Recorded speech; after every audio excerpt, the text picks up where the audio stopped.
Om na tatra suryabhati na chandra tarakam nema vidyuto bhanti kuto yamagnihi tvameva bantumanabhati sarvam tasya passa sarvamidam vibhati. Om shantihi shantihi shantihi. There, within the inmost self of all living beings, the sun shines not, nor the moon, nor stars, nor fire, nor lightning, and much less this tiny mortal flame called prana. That one light shining, all else shines. By its light, all is made radiant. May that light of pure conscious awareness enter into us and permeate us to the very core of our being. Om peace, peace, peace.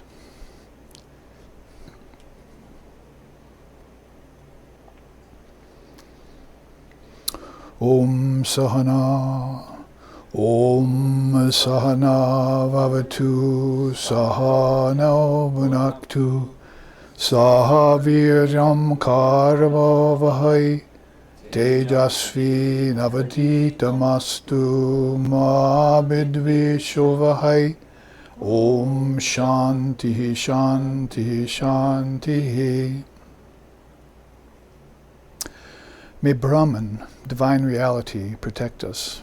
May Brahman sustain us. And may Brahman illumine our thinking process.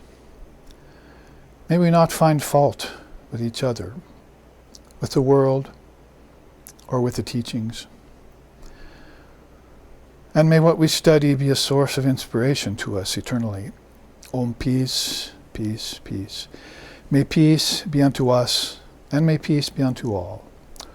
Om Hari Om.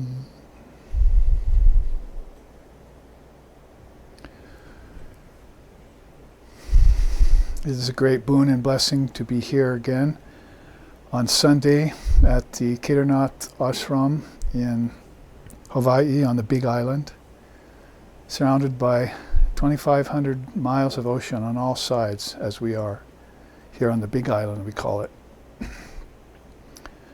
which signifies that ocean of Brahman that we are plunged into at all times, physically even here on this jewel island of essence, we like to call it, Mani Dvipa, which is Divine Mother's very own inner lands, like Vishnu has Vaikuntha and Shiva has Kailash.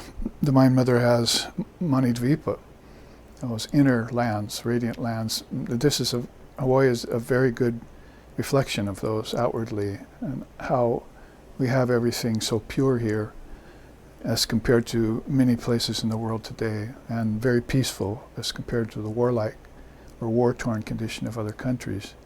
And it's good to be talking in this vein because this is the second day of Navaratri, or Durga Puja, and it's good to be having class on that. 7 days from today we'll have a seminar. That'll be the 9th day of Navaratri, the final day. And then we will be speaking on the Divine Mother's transformation in the goddess. It's a seminar we're putting on next weekend. I hope you'll all join us for that. And we'll also be releasing a new Jaima music video called Monoboli Bhajakali for that period. So we'll have another wonderful Jaima music offering, music video that's on our new website and available to our list. So make sure that we can contact you for these special offerings. Today being the second day, 9 days and 9 nights, there are 9 different forms of the goddess which are specifically worshipped on each day. I could be giving a class on that, but like I said, the seminar next week will suffice. It's a 2-day seminar on the weekend. Is it Saturday, Sunday, I think. So tune in for that, exactly a week away, or 6 to 7 days. Today they worship Brahmacharini. It's the goddess of the second day. Yesterday was Shailputra. And tomorrow I think is Chandraganta, ringer of the bell. That is a horrible sound to the asuras, but a beautiful sound to the devotees. So it chases away negativities and brings the devotees close to her. So there's all sorts of very powerful symbologies in these teachings. They're particular to India in this case, but they're in every religion. But if you look upon various sites for Navaratri at this period, you'll find out that there are many posted there, and you can, like with our own order, Ramakrishna order, you can follow they'll be live streaming all 9 days, I think, constantly, so you can see this continual worship of Mother Durga going on. Construct her from the very elements of the earth, and dress her and put jewelry on her and vermilion paint, and then feed her. Actually, the monks will actually feed her, feed a statue, as if, might look a little strange to Westerners.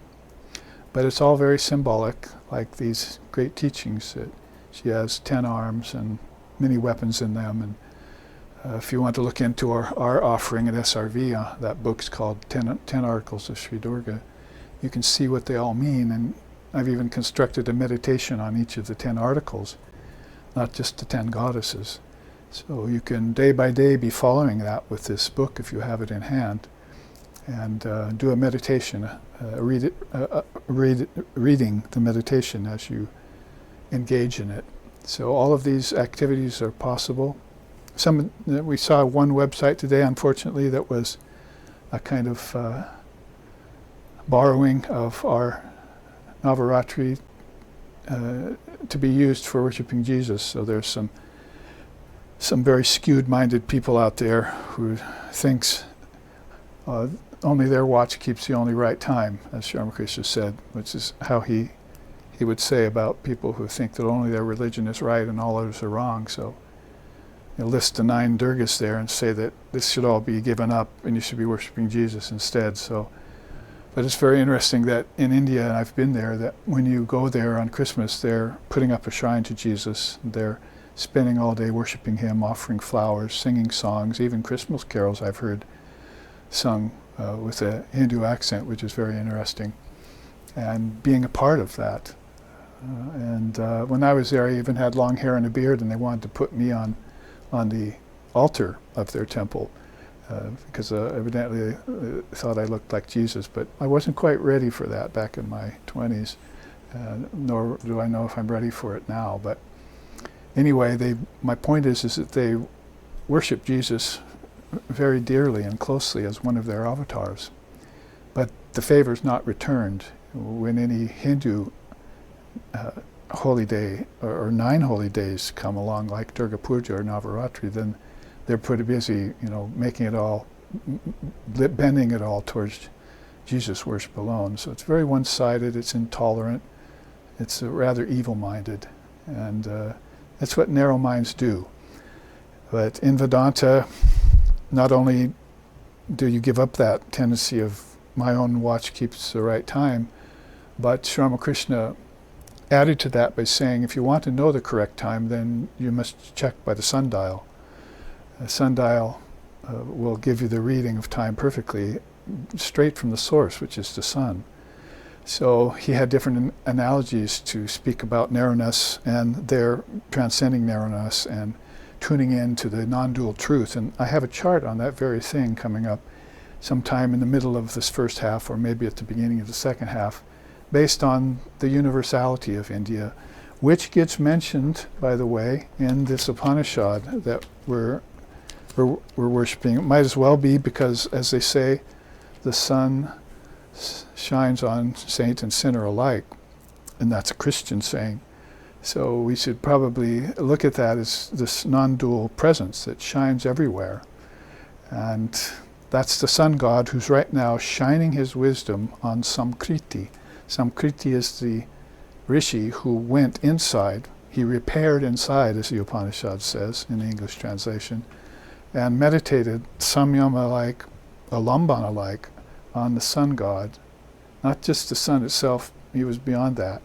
And he contacted the sun god because he was of that born into that solar lineage, which is very important. It's an inner lineage. It's not just, oh, I worshiped the sun in the sky once when I was a caveman, or when I was in Egypt or something.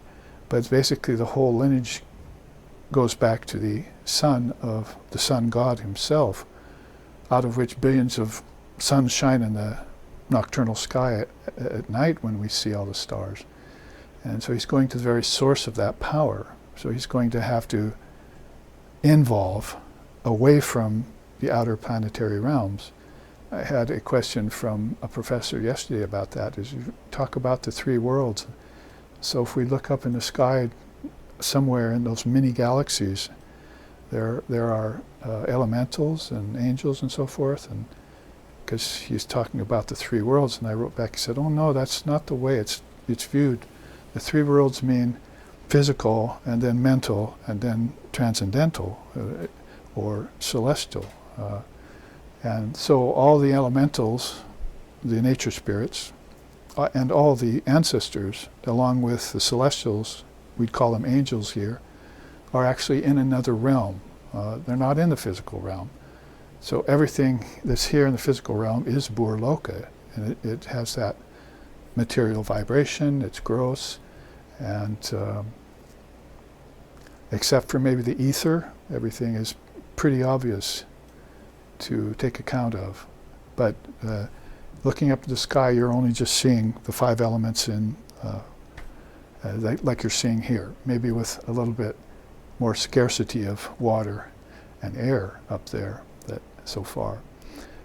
So to relegate the physical to the physical, and then know that these other worlds are inside of you, the kingdoms of heaven are within inside of you, would be a qualified non-dual way of taking on the second and third world. So I'm just using this Samkhya Yoga teaching, to explain how Samkriti actually is going to see the sun god. He's not looking up, because in the Upanishads, the rishi is passing from the body. He's seated like this, and he's going to give up his body, and he looks up in the sky and he says, "Oh Lord, please take away the sun, because it's veiling your true light."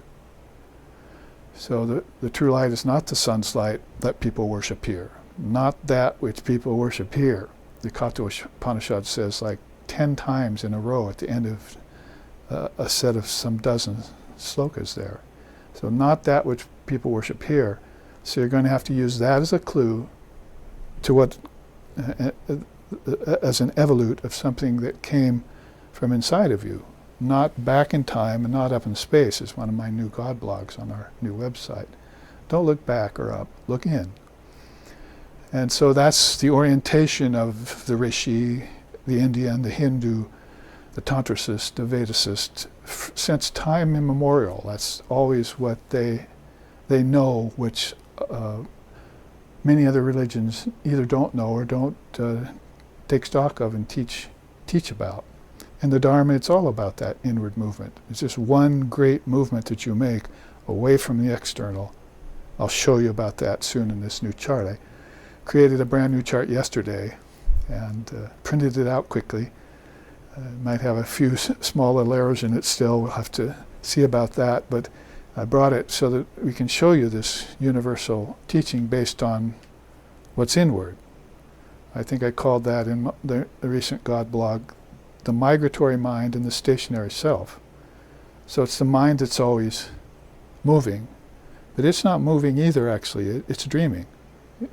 A runner running a race in a dream doesn't go anywhere, Gaudapada says. So there's nothing that's moving at all. There's only the stable self. There's only Brahman. And if you see anything moving, you've got to say, oh, Maya's got a hold of us, and our mind is participating in that, and now I'm accepting that change is real. Parinama. I base my whole culture, my whole life, all my secular learning on the fact that things move and change, transformation. But the Indian seers, right on into the most transcendent ones, called non-dual or Advaitic, are saying everything is stationary, everything's Brahman. Everything that moves is like doing it in a dream. Like you're sitting here right now, and if you stop the body from moving, you arrest the prana by stopping the breath, and you stop your mind from thinking. Isn't that what you're doing in meditation? Why? So you can know the stationary non-dual self, that it's pure and perfect, actionless and divine and formless. It's bevaft, as I like to say. So you have to come to know that by direct experience of being that. And that being is your true nature. Becoming is a myth. Growing is a myth. Transformation is a myth. Therefore, birth, growth, disease, old age, decay, and death, which the Vedasists and Lord Buddha at different ends of the spectrum all talked about, are just dreams you're having. There is no birth, there is no death, as Krishna says in the Gita about the soul. And there is no beginning, middle, and end as far as worlds are concerned. Time. So if you're always looking toward the non-dual, the non-vibratory, the inseparable, the indivisible, the indestructible, these are all have Sanskrit words like Akanda, Satchidananda, that are just pointing straight to this one great truth. It might be the only truth that you'll ever want to know outside of Brahman, if you're embodied, or it might be the only thing you're left with when you have your realization. It's just this one indivisible, changeless, nameless, formless, timeless, deathless reality, and I'm it. And if I want to dream away from it, I should be able to do that consciously. Play. You see, it's called sport. Leela. But many of the advices say, I don't think I want to do that. You see, I'm not going to go out of the house today. Sort of like being under the regime of COVID or something. But this is under the regime of Paravid, not COVID. You're like in perfect non-dual reality all the time. And as it says, when I was in that condition, I found it too much trouble to raise and lower my eyelids for meditation. So Sri Ramakrishna said that too. He says, eyes half open, looking outside and inside both, that's Vishnu Yoga. Eyes completely closed, looking down the bridge of the nose into the heart, that's Shiva Yoga. So those two yogas, the realized soul is in. When it comes into Vishnu Yoga, open them a little bit. You see, that's about as much as I want to take to see what's out there. So all of this at Durga Puja is very nice to be speaking about, but it's also a preamble to get us back into the Akshi Upanishad. Akshatam means there, the third eye. In the puja, if you put the kumkum on the Shiva Lingam, you say, you use the word Akshatam in the mantra, you see, that's you want to open this eye of wisdom. And we know, speaking about Christianity, although there was none at the time of Jesus, he said that if thine eye be single, you shall know the truth. So we know that's a very powerful inward tendency of the souls to go there and get taken up by the Word completely. The Word which belongs to the Divine Mother, not to Jesus or Buddha or any other great soul. It belongs to her, and they know about it. So that's the real great power behind Navaratri. Don't think she's just a goddess with a bunch of arms and different heads and very average or nominal functions. She's the whole thing is her play. The Mahalila, all the sons and daughters coming out of her are her emanations. So have no hope for me for the world forever. I'm gone and gone. I've left it, you see. And no more birth in the womb of matter for me, just an emanation from my Divine Mother, like a ray from the sun. Sun's always putting them off, you see. And when the ray hits the earth, does it just dissipate and go away, or does it go back to its source? Same with sounds. Do they just dissipate and break up out in the air? If you're measuring them with a device, then you can see how that's called distortion, because it reached the farthest out it could reach in the air and in the ether, and then just distorted and fell apart.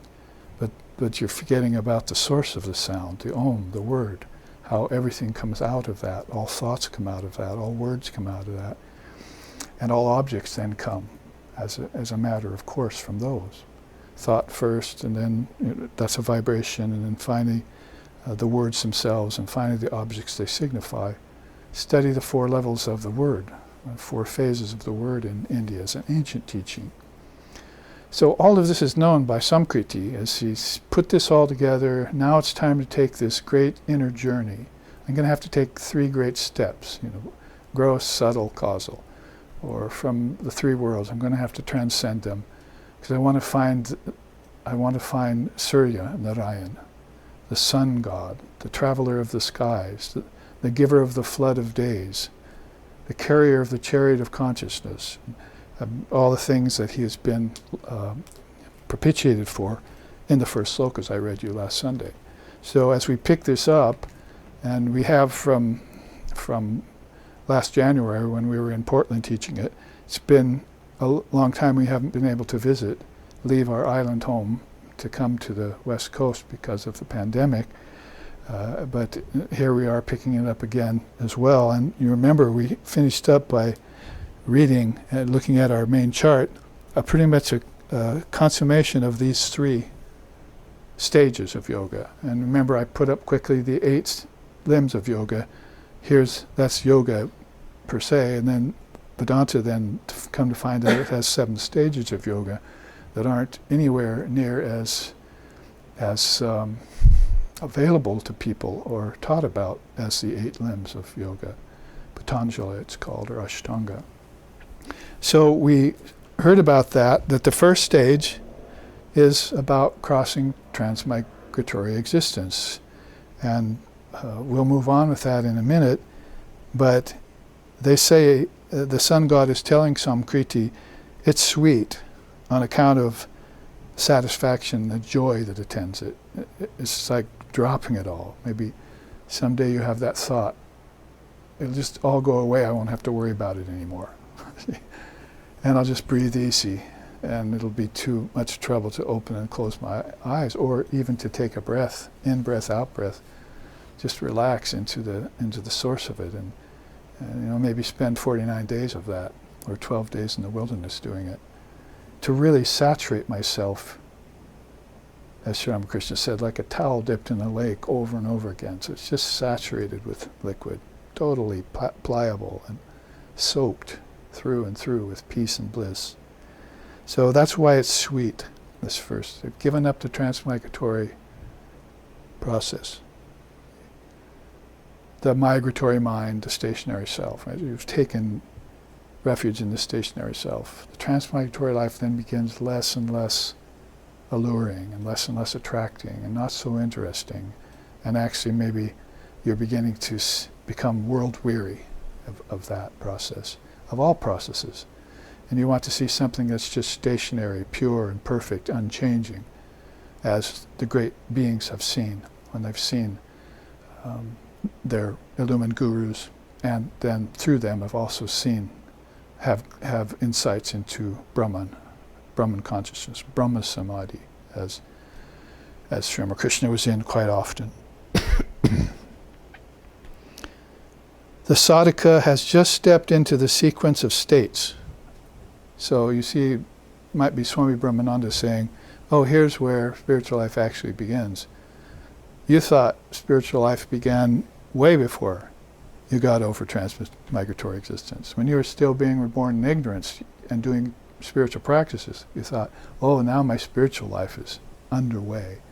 But it wasn't until you reached that one pitch to the top, I'll show you that in a little while, that you realized that your spiritual life only really begins when you love God more than the world.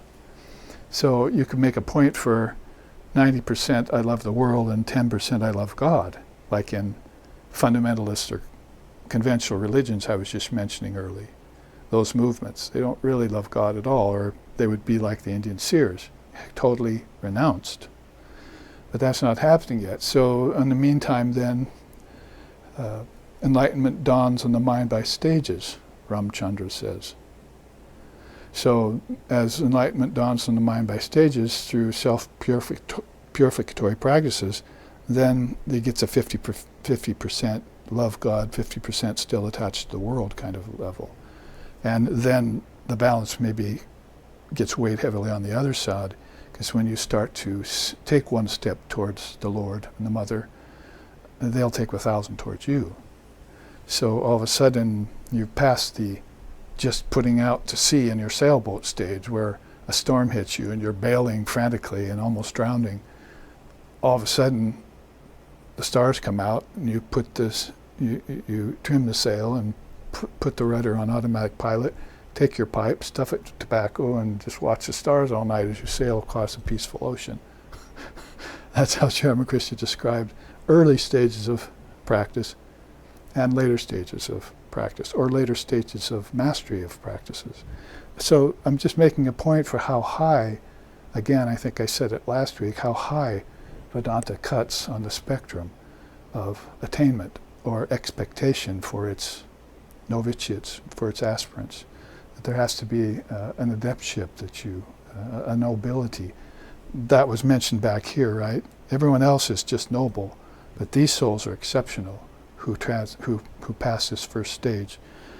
A little bit of running commentary then. That's in Sloka 27 that we're repeating from last week. So he steps into this stage, he or she, and it's an ambrosial sprout. It's like all the possibilities are coming forward for attaining all the virtues, like dharma, mega samadhi. All the virtues you thought were outside of you begin to reveal themselves inside of you. And this has to do with remembering past lifetimes and the attainments that you gained there. You're following the thread of your yoga. It's a part of cutting out your path that, based on having accepted the tradition a long time ago.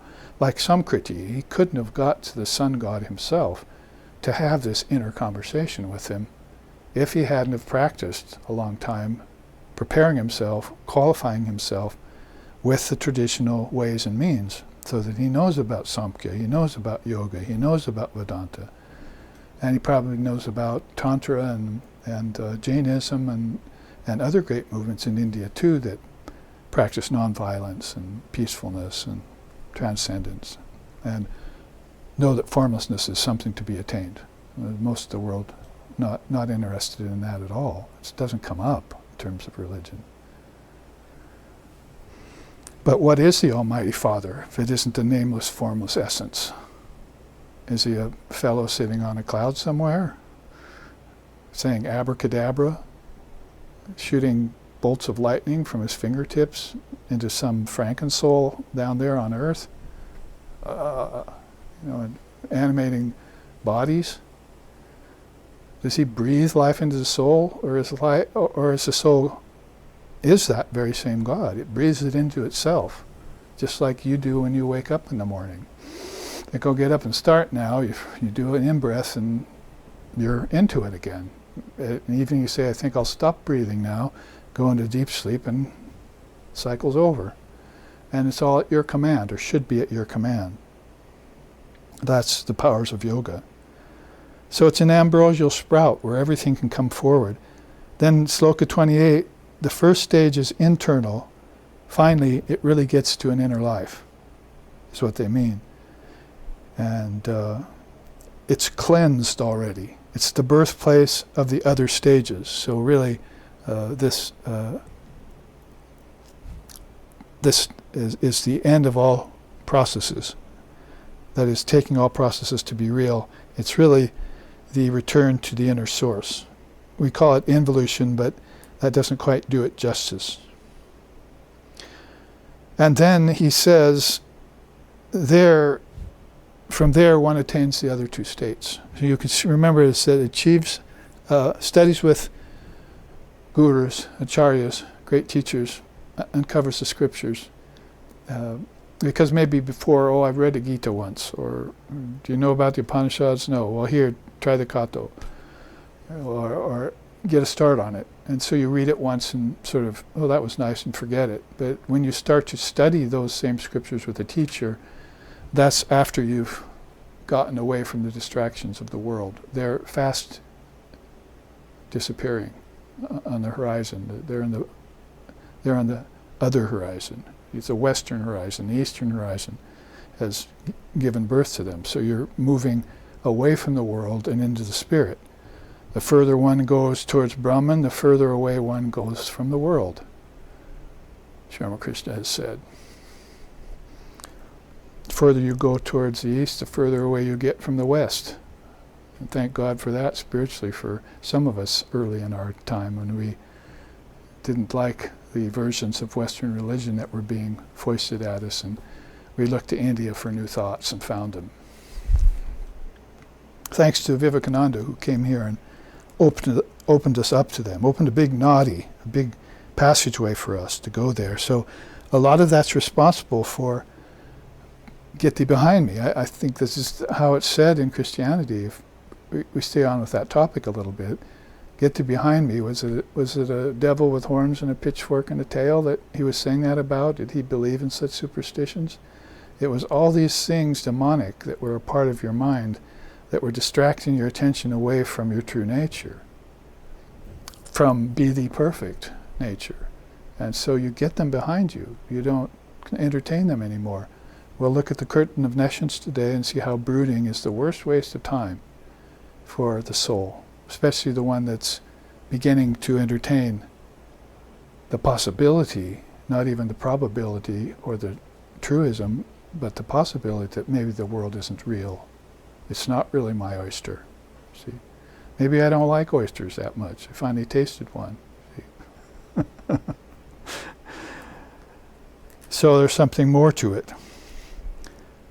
And then finally in 29, which is a new sloka for today, is said by the sun god, among these, the all-pervading third stage is superior. Here, the sadhaka has outgrown the all-proneness to imagine and get ensnared. So it's there at the third stage where non-attachment comes, that you outgrow what? This over here. I laugh at myself sometimes because the Sankalpa chart has been one of the ones we've used as an old war horse for so long. But now I find myself anymore, because people have seen it so much, I find myself referring to it just for that list. So as he says, the sadhaka has outgrown all proneness to imagine and get ensnared. The word in this sloka is sankalpa, or vikalpa. So that's kalpa in time, to imagine things in time. Kalpanika means to imagine things in time. So if you get into the river of time, you right away start projecting things there. It doesn't take much thought or much inwardness to realize that that's what most people are doing. They usually call it desire. But here's a list of things that the soul would have gotten over, as far as I could tell with English phrases, in order to have arrived at that third stage. They wouldn't be hoping anymore. I remember Vivekananda saying, hope is my least favorite quality, because, quote unquote, because if you have to hope for something, it means you've fallen a long way from the actuality of something. You want to get it back. You should have never lost it in the first place. So hope is, his least favorite quality. It's a quality, no doubt, if you have to revert to it, but it's unfortunate. Finally, then you have brooding, which we'll look at a little deeper at this curtain of nescience chart I want to show you. And then seeking after things.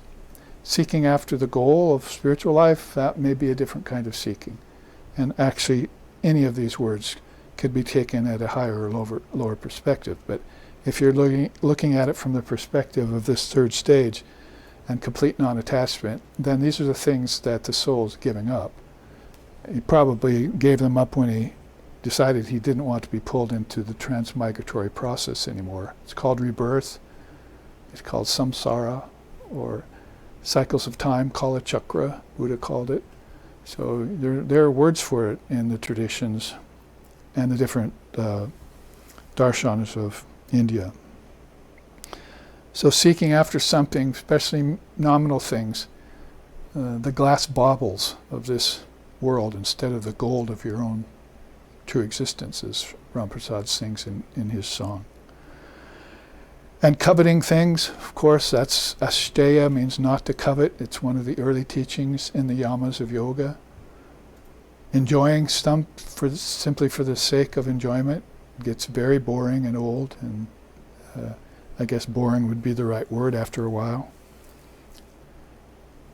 Striving after things, again, things that are unworthy of a noble soul for their own sake, like spouse, money, children, lands, power, wouldn't impress the seers whatsoever. In fact, they'd say, be careful, all of you who venture there, be careful of those things. There's higher things to strive for.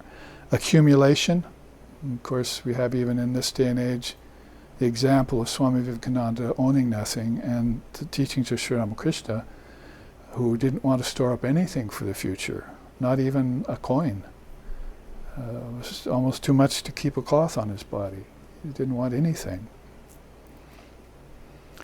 Clinging to them comes next. So, of course, selfish clinging is one of the 3 unwholesome roots in Buddhism, and it's mentioned in Tantra quite a bit. Not sharing things, taking something as real that isn't.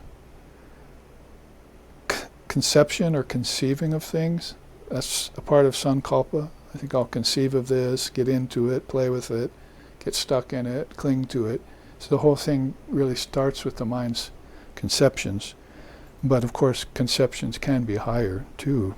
Like in Durga Puja now, if you're going to worship Brahmacharini today, the goddess, then you're going to have to conceive of her as a form inside of you. So this you're putting her together with Chinmoy, not Mrinmoy, as Vivekananda, as Sri Ramakrishna would say. So you're not making her just out of matter, you're making her out of thought. So because thought precedes matter. Thought is father to the deed, and then the deed is father to the actual object. So this is a process that Sankriti knows about, so he can reverse sanchara prati sancharaha. He can reverse the process of evolution back in involution style back to the source of things. He can do it around anything. He can do it around objects to tanmatras. He can do it around gross senses to subtle senses. He can do it around the brain to the mind. He can do it around all vibrations to the word. So whatever the area is of spiritual life that sankalpa or projection has taken place, the difference between Samkriti and other souls is that they're stuck in their projections as if they were real. Brahman Satya Jagad Mithya. But Sankriti and beings of his kind can give them all up and go back to the source of them. And this movement they come to know as dreamlike. It was never real at all in the first place. And that other people don't know either. If they were to realize before they gave up the world, the first stage, that this was all a projection of their own mind somehow, they would give it up thinking it was bad. You see? But Samkriti didn't think it was bad when he made his way out to the body. He just didn't get attached to it as if it was something real, or it didn't need to be renounced or detached from, because he never accepted it in the first place. You see? You don't take on something unreal thinking it's real when you already have the truth of the matter in your being. So there are so many special keys to an avadhut or an avatar or a mahasiddha or any of these great, a Buddha, these great beings have these special facets in them of spiritual life that would just be unthinkable to most people. They're not thinking in that way. And if they're told to think that way, then they may gain an inkling of it, and then they would realize what's to be accepted and what's to be rejected, as Gaudapada puts it in his Karika. So a little bit more about conceptualization here, because it's really key to it. Thinking on it, brooding on it, imagining it to be real, and then thinking about creation, like, oh, I'm going to create this. And that's a very ego-oriented process there. And then, of course, our favorite word for sankalpa, projection, instead of creation, and then fantasy about it. Fantasizing, you just get lost in it in a kind of surface way. And so in that way then, to think about everything I could possibly remember that in English that maybe could be a way of partially explaining projectionism or sankalpa, as like opposed maybe to the creation theory, 7-day creation theory, that was all just projected. The 7 days are time, so they're not really figuring into the quotient. The whole thing is unoriginated. And then dream if you like, but never leave the unoriginated source. So, like I say, this chart is a quick study when you want to explain this sloka, which I'll reread it to you. Among all of these stages, first 3 stages, this all-pervading third stage is superior. Here the sadhaka has outgrown all proneness to imagine and to get ensnared. So it's not God that creates something, puts a devil in the works, and then you run afoul of the thing, you see. It's you that projected it. And then you thought it was real and you couldn't get out of it. You got ensnared. It's a whole different trajectory of thinking, philosophically speaking. And the rishi would say that's Bhranti Darshana if you think in that way, that God created something and that there's a devil at fault. That's just deluded thinking. It's superstition. And you've been under the press of the tyranny of your ancestors in religion for 2,000 years and you can't get over it? Even when a great soul comes and tells you to get over it, gives you permission, points a finger towards a non-dual scripture which you don't have any of in your country, and you can't be noble enough to rise to the occasion?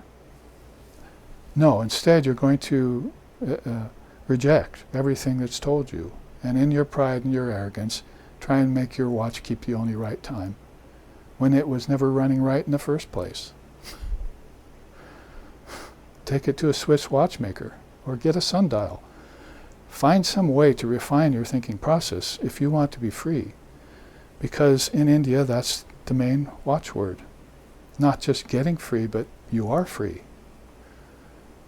That's enlightenment. That's a state called moksha that's always at hand. It isn't something that gets produced or created or is gained by practice. That's your true nature you're talking about.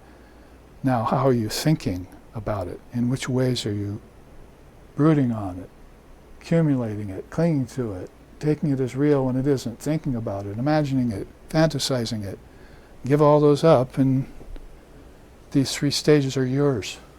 A sweet ambrosial condition in which all things spiritual can return to you because they're all in your memory.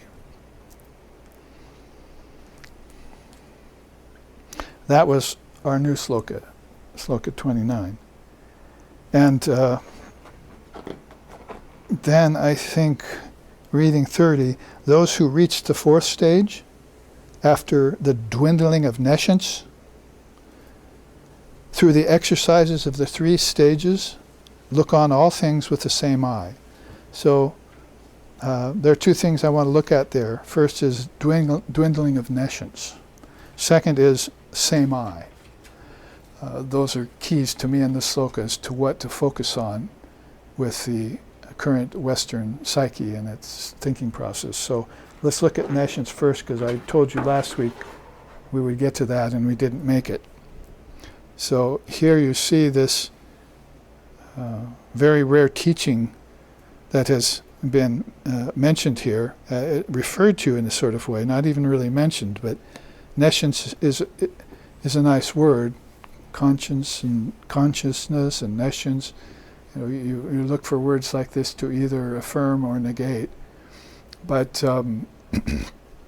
something that seems to be real but isn't, that is being conjured up in these many ways we just looked at by the mind who is caught in the transmigratory process and is getting ensnared there for lifetimes with the ancestor realm. This all gives rise to the thinking of the seers, wow, this is a great wheel. And there are better wheels to be on, like dharmic wheel or sadhana wheel. But the desire wheel, encompassing the three worlds, that's not ideal. We see it going round and round, and beings being ground by it like grist for the mill, they say. They're just like putting grains in the hopper and watching flour come out. They're just being ground by this process. Sri Ramakrishna had a story of the stone wheels grinding, and the farmer putting his grains in there and the flour comes out. He said, some grains got caught in the little nook between where the wood runs through the stone slab, and they never get ground. So he said, those are the souls that escape the grinding process of Maya, and they come back in the next lifetime and tell us there's a way out of that. You don't need to become grist for the mill. You can retain your spiritual element, as Vasishtha tells Ram. So when we think about something like nescience, there's a teaching called the curtain of nescience. And I like to go to Shiva here, who wouldn't, and say, the luminaries have determined that the curtain of nescience consists of fear, doubt, and ignorance, and is maintained and thickened due to the mind's brooding on the effects of these three primal causes. So you might say Buddhism has its three unwholesome roots. Then Shaivism would have its three primal causes. And this has to do with a higher level than just giving up hatred and selfishness and so forth. This is more subtle in the mind, at a level of a person who can't figure out why they're getting ensnared, and is beginning to realize that someone pulled the wool over their eyes, and guess who was that person? Myself. They say that Maya, one Tantra says, Maya is she who guides the soul with one hand and covers your eyes with the other. So Maya has a prakasha side of it, which is revelatory. If you're in it long enough and you have any wherewithal whatsoever in terms of intelligence, then you'll realize this process is going on. And so those souls who do, they reach up and they pull that hand away from, one of her hands away from their eyes, and then let her lead them on. So they want this cloud of unknowing gone. Another way, I think, of putting it. So curtain of nescience, according to Shiva, this is not, what do they say, rocket science? This is simple. I think the curtain of nescience, wow, that's a very high philosophical. It's not either. It's simple. It means here's what it consists of. Your own ignorance, your fear, based on that ignorance, and you're brooding upon it all the time. And the brooding is what you're going to be giving up when you reach this stage. Sankalpa, Vikalpa, and so forth. I think I'm through with that now. As Krishna says in the Gita, that Sankalpa is a positive evil. You have to give that up. Nobody can be a sannyasin without giving that up. So you're already thinking of giving it up when you're transmigrating the world process. When you have any kind of suspicion, like Sherlock Holmes does, that the game's afoot. You say, oh, I see. Evil Moriarty is on the move. And I have to keep track of this to find my nemesis and destroy him. Well, the Sherlock Holmes of the spiritual realm, the nemesis for that is my own brooding that thickens this curtain. And I find out that when I meditate and when I listen to the words of the gurus and the seers and saints, I tend to see things better. That day I'm with them for sure, but maybe even days afterwards, until the green scum comes dancing back on the lake of the mind, I'm that much closer to seeing the Lord and Mother of the universe as my very self when this curtain of nescience thins, and that happens when I stop brooding. When I quit watering the weeds and start watering the flowers. So maybe you're watering the flowers and weeds at the same time, like most of us in our gardens, you see. Well, I got to get out here and pull those because they're sucking up some of the water meant for the plants, you see. So it'd be very nice if you probably went out there, did the weeding, and then watered, because all the water then would get to the plants, the flowers, and you could offer them on the altar. And the foods would be more sweet and pure. So with that analogy, it's exactly what the spiritually discriminating soul is doing all the time inside of them, like Durga Puja here. Now I'm thinking about brahmacharini, how to make everything pure before I sow seeds. So people actually just, in India now, just go out and plant seeds today. They will turn into plants. This is the best day to do it. Forget the farmer's almanac. This is mother's timing. So I'll plant seeds today because this is done in a sacred soil, and then I'll see them grow and I'll plant them and so forth. This is all about coming to know the goddess Brahmacharini. And then tomorrow the moon will come out, you see, and we know how plants like the moon, and herbs and so forth. So the whole thing has this practicality even on the world level, not just on the spiritual level, where the brahmachari is trying to refine the energy up the spine to a place where he can get ojas, and then tejas, shine with the light of the sun god. He has that tejas. So looking at this curtain of nescience is not rocket science. It's very simple, and you can see there that I've put in the interior of the chart these three things: fear, ignorance, and brooding. So the questions would, or the statements and questions would come forth. Fear of what? Of death first. When the soul is birthless and deathless, you've become a snake living in fear of a frog, they say, when you believe in death. The snake should be having frog for dinner or for lunch, see, and it's not. It's like drawing back. So you're fearful of things that your own self, your own mind has projected, and this, like a haunted house theory. You just never get beyond superstition. In your life or in your religion, both. Also, fear of formlessness figures in. So, fear of death and fear of formlessness are the two sides of the same coin, really. If I realize that death is an illusion, like the great souls have been telling me, then I can entertain the possibility that formlessness isn't empty, you see. That it's full, that this is where the light exists. And it may not have substance in things, but it has essence, is a good way of putting it in English. So the whole idea of shunyata, can get the go-by certain peoples and certain religions, because it doesn't have any substance to attract it, but it does have essence. So you have to then be an Eskimo meditating on snow conditions. You have to see what your mind's doing and give up the transmigratory mind and become the stationary self. And that's just a one-hop mechanism for people with intelligence, with higher intelligence. But fear of death and formlessness are constantly vying with each other and also resisting this open approach to one's birthless, deathless nature. Birthless, deathless, formless nature. And then the other fear comes forth is of suffering. And then finally of other entities. And this is talked about even in Gaudapada's Karika. The fear of other entities is one of the things that he cites for the inferiority of schools of thought like dualism. Like Bhartrihari's 100 verses on renunciation. Only renunciation is fearless. I remember my teacher speaking those sometimes from his memory on the podium. Swami Sheshanandaji Maharaj, peace and bliss be upon him. He would quote Bhartrihari and says, the beautiful one fears disfigurement. The rich man fears thieves. The wise person fears someone wiser than they are. There's a whole verse on how renunciation is fearless.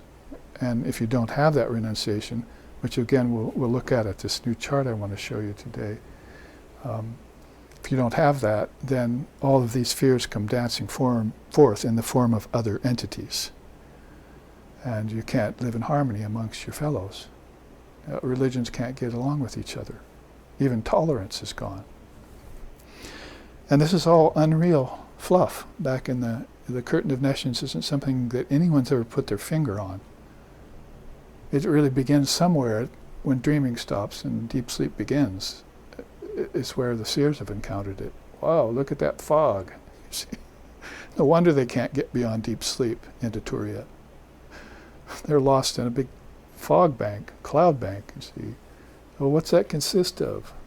And then they asked Lord Shiva, and he says, well, unfortunately, it's actually a very simple thing. It's fear and it's ignorance, and they brood on the things that are unreal because of fear and ignorance. It's a very simple teaching, but very subtle and rare to hear. Then there's fear of dreaming. Ignorance.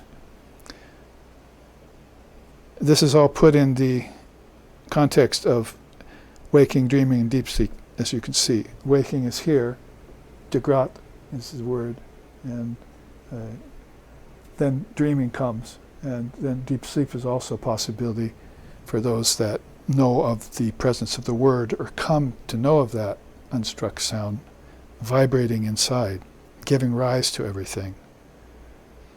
Nature giving rise to things as compared to the word giving rise to thing, those are two very different trains of thought. And nature giving rise to things would make you a materialist or a biologist or an archaeologist or a physicist. That would be your origin of everything. Maybe with some energy thrown in there from the sun, from the physical sun. But for the philosophical thinker and for the seeker after non-dual truth, they wouldn't be going to nature for that. They'd be going to the Word. And that's one thing that Christianity got partially right. I think Jesus meant it in a little different way when he transmitted that teaching to John. But in the beginning was the Word. Vedanta would open that up in all sorts of ways in terms of origins of things. Because God, Almighty Spirit, Brahman, Allah, whatever you want to call it, cannot be a cause of anything. You can't say it's causeless and perfect and pure and beyond time and space and beyond cause and effect, and then say, oh, that's the cause of everything. That's just, you're just contradicting yourself. It's to leave it uncaused. And there are teachings about the uncaused cause in English, and non-transformational. You see, I thought up a bunch of those in English and put them on another chart, which we can look at sometime. So what is this ignorance of? First of all, it's of your true nature, of course, and of the non-dual truth. This is why you have to check into a long-lived, ancient, probably better to say timeless tradition that's been concentrating on formlessness and death as an illusion, and one's true nature and non-duality for time out of mind, which is a very nice English statement, time out of mind. So that means time went away because it's a property of the mind. Where will be the time when you come and go, when all of time is in you? So you're dreaming in time. You're dreaming time first, and you're putting yourself in time. And space has to be a part of that. But the soul should also always be witnessing those questionable acts. And if it does and can, it can see how other people did it. That was in here, remember? How you can see, that was in the Yoga Sutras I was looking at. Patanjali's Yoga Sutras says, to do samyama on one's own mind, you get to know the minds of others. It's one of the slokas in the third pada of Patanjali. So it's comes to mind here in that sense, is that if you know that this has been a projection and you withdraw yourself from it, you can witness the whole world, like Buddha getting out of the river, sitting on the banks kind of analogy. You can see how they all are involved in this group sankalpa, this mass collective mental dreaming, and they've forgotten that they're the dreamers. There's a song that says that in India. You've just forgotten that you yourself are the dreamer. So, ignorance of the Atman, your true nature, and of the non-dual truth are what we mean by the curtain of nescience kind of ignorance. Also, you're ignorant, and this goes down the scope, you're ignorance of a series of births you had, or a bunch of dreams you had, just like you don't remember the dreams you had yesterday, last night, or the night before. I remember my dreams 3 nights ago, I was down on my hands and knees cleaning the floor of the Bellarmont temple for minutes at a time with a sponge. I was like cleaning the whole floor of that temple that people had stepped in. So the dust I was cleaning was holy. I was making it clean again for more holy people to come. And so my whole dream was just, and I woke up out of it and said, I like that, I'm going to do it again. I went back to sleep and I was cleaning the temple floor again. So people, to remember your dreams like that means you have to really connect with them and know that's a different level of your consciousness. At the same time holding the truism or the axiom that it was really a projection out of your own mind. And it's based in the waking state because you were somewhere in that temple at one time and watching someone clean it, you see. And they say Sri Ramakrishna's floor was so clean in the Kali temple that you could eat your fruit off of it, you see. That they kept it so clean. So this cleanliness is next to godliness would be what the mind in morality would think about, but it'd be an entire different thing when you think around doing away with nescience in the terms of individual ignorance. Also, ignorance of the ability of spiritual discrimination is a real harsh one. Because that alone, Vashisha says, will take you in and out of the worlds without any undue karma. Thoughts arising, karmas dissolving. Thoughts arising, karmas dissolving. That's the name of one of my God blogs. I haven't released yet on the new website. So, Buddhist yata jale, they think at the end of the day and they dissolve everything that happened to them like bubbles back into the water. And so they start the next morning all with pure, clean water. And any thoughts that arise in it, they dissolve them because that's where karmas begin to form. So if you dissolve your thoughts, then you dissolve the karmas attached to them. And so you keep the slate clean like that all the time. It's like Shankara is saying, well, the mind's not the Atman, but if I keep it polished every day with sadhana, then it'll give me a good view of the Atman. Whereas others are like trying to peer through corrosion and dust and finger smears, and people have handled the mirror too much. So spiritual discrimination being very important. And then ignorance of the option you have of living a dharmic life, or even a divine life, or even no life. Eternal life would be no life. What Jesus was talking about is that this is being one with the Father and perfect like the Father is. So those things you would actually have the experience of that. Sometimes, like Hanuman would say, sometimes I dance with Ram and I think like he's my brother. Then other times, we'll talk to each other and I'll think like, he's my beloved. And then other times I'll go and meditate with him and there's no difference between us. So he's got 3 stages of consciousness going on there that he looks at God through. And sometimes he feels different than God, other times he feels connected to God, and other times he feels like he is God. And those are all natural to the state of realization when other things get out of the way, when other things get put behind me, like brooding on the transmigratory process. I get rid of that, then how much time will I have open? How free I will seem? And how much I'll be able to do to help others, to serve God and others, if I can get that all behind me. So that's going to naturally lead to a dharmic lifetime for you.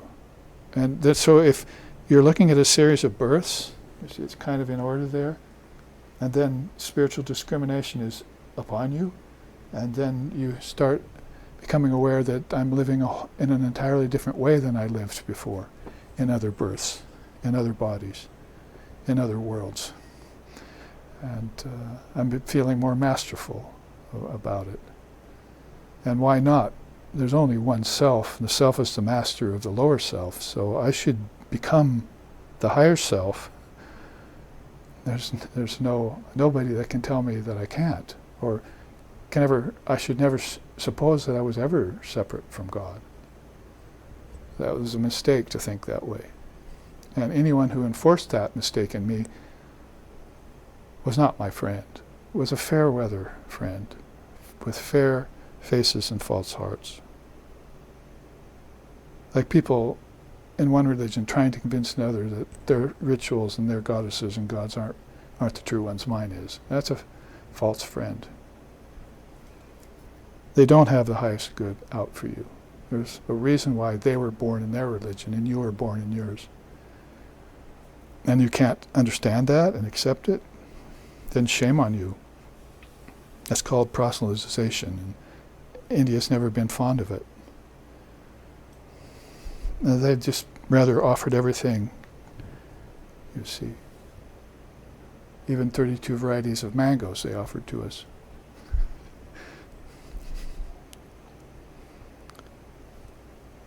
Finally, ignorance of the revealed scriptures and the import of Guru Bhakti. You can go to the highest Himalayas, to the Caucasus, to the bottom of the ocean, to the Sahara Desert. You'll never get enlightenment until you find a guru. To paraphrase Swami Vivekananda. Only through another soul can one soul get enlightenment. So you have to hear that truth and be awakened. Then you have to do the work. It's not personality worship. That Vedanta eschews.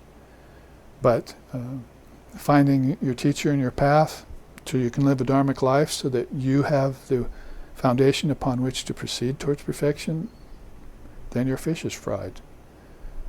And they'll go on and looking for other people who are lost, who haven't yet awoken from the illusion that the transmigratory process is somehow real or going to fulfill them. Let's look at brooding then. As if we can complete this chart before the break, then we can look at Ekam Satvipra Bahuda Vedanti chart afterwards. It's that new chart I created yesterday really quickly for all of us to see. This explains some of these beautiful slokas that are coming. Because remember, we're studying right now those who reach the fourth stage after the dwindling of nescience. So here's how the dwindling of nescience will happen. When you quit brooding on things that are unreal, like ignorance, darkness in a cave, that's not real because you bring a torch in, that darkness is gone immediately. And also these fears of things that don't exist, like death. Body dies. It can come back, so it doesn't even ever die because you've taken many births with bodies. You just have a body that looks a little different maybe.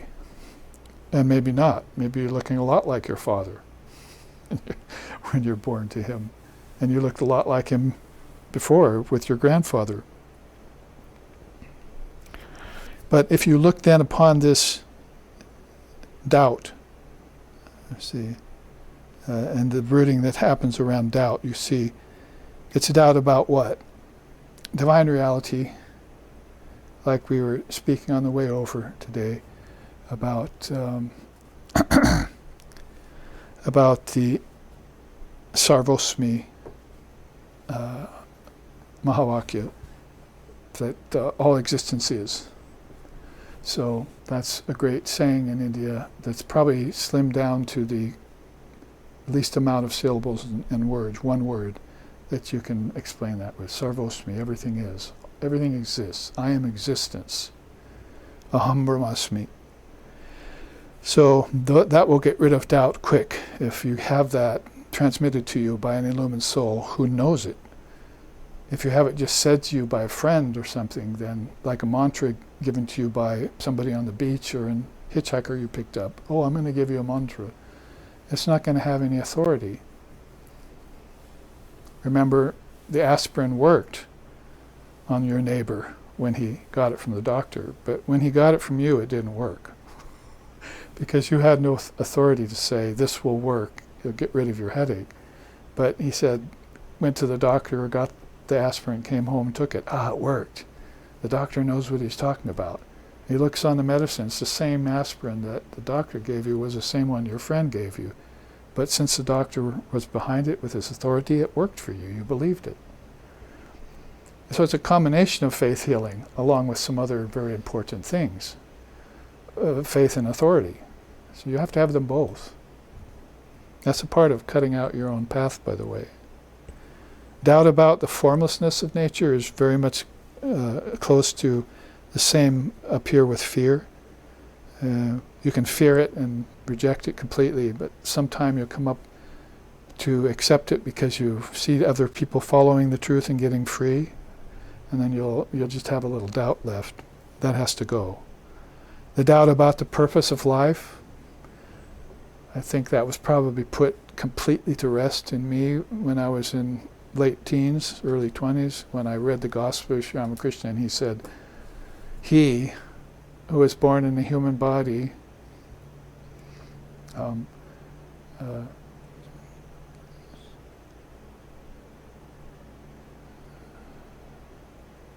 think exactly how he put it in that particular way.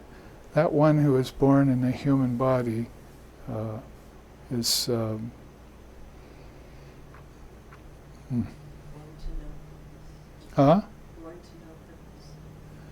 Yes, that's a nice.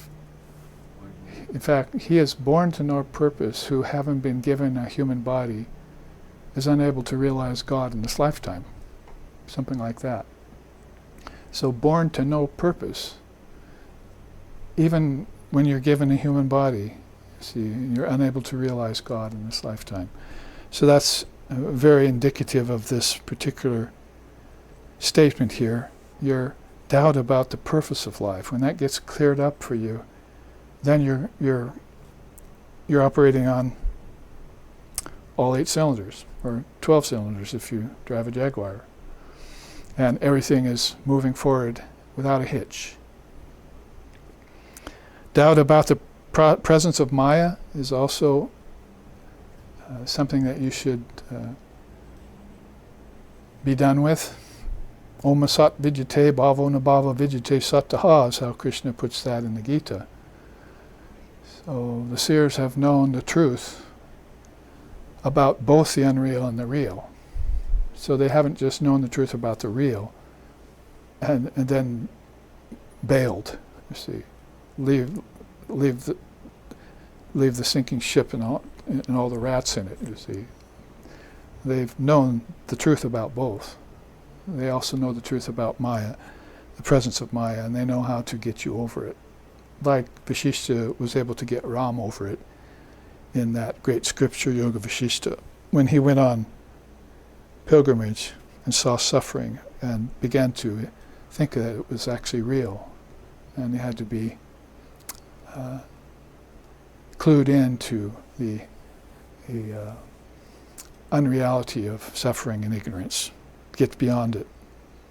And finally, doubt about the emptiness of form. That's a nice way to use that word now, that all form is empty, but then we say it again, it doesn't have substance, but it does have essence behind it. And that's where the abiding presence of the Atman or Brahman would be behind every object, every world, every being, every God.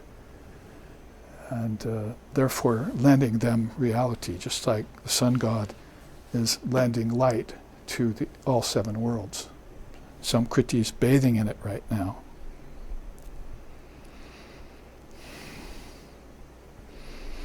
So fear, doubt, and ignorance, as Shiva says here, make up the curtain of nations. But what thickens that is brooding. You can see it up there at the upper right-hand corner with an image of Sri Devi, who's penetrating through that curtain of nations, always beckoning you to penetrate through it and clear the mind. You want clarity of mind. Khyati, it's called. And therefore you can just stop watering the weeds and water the flowers. That's pratipaksha bhavanam, a nice long word in Sanskrit.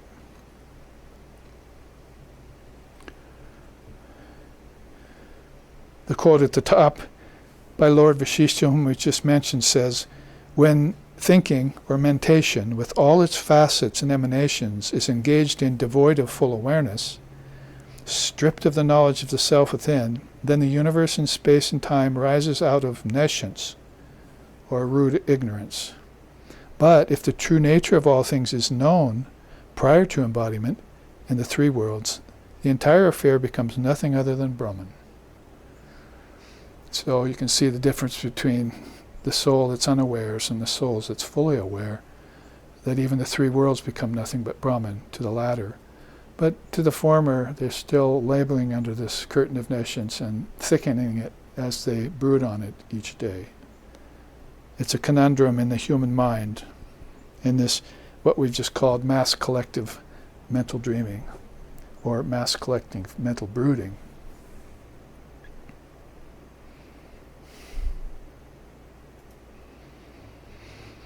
There is some teachings on the curtain of nescience.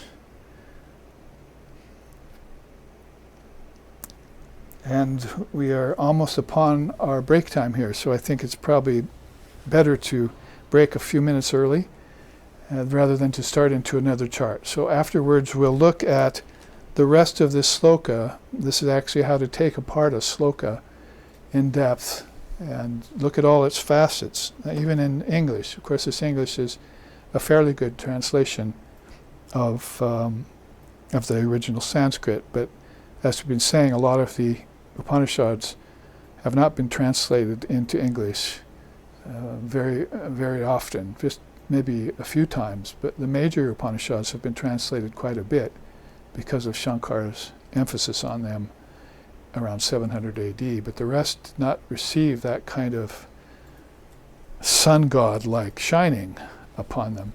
And so we have to look for these few and rare slokas and Upanishads that have been commented on and put into English. But the English here, again, before we leave, is those who reach the fourth state, which you can see here now is swapna, that you see everything as a dream. After the dwindling of nescience, through the exercises of the first three states, which we just looked at here on my left, reach and look on all things with the same eye. So looking on all things as the same eye is what I want to speak to you about when we return from our break in about 15 minutes. Jai Ma. Om Durga Gayatri Om Katyayanaya Vidmahe Kani Kumari Dimohi Tano Durga Prachodayat. Om Durga Devi Namaha. Om Shanti Shanti Shanti.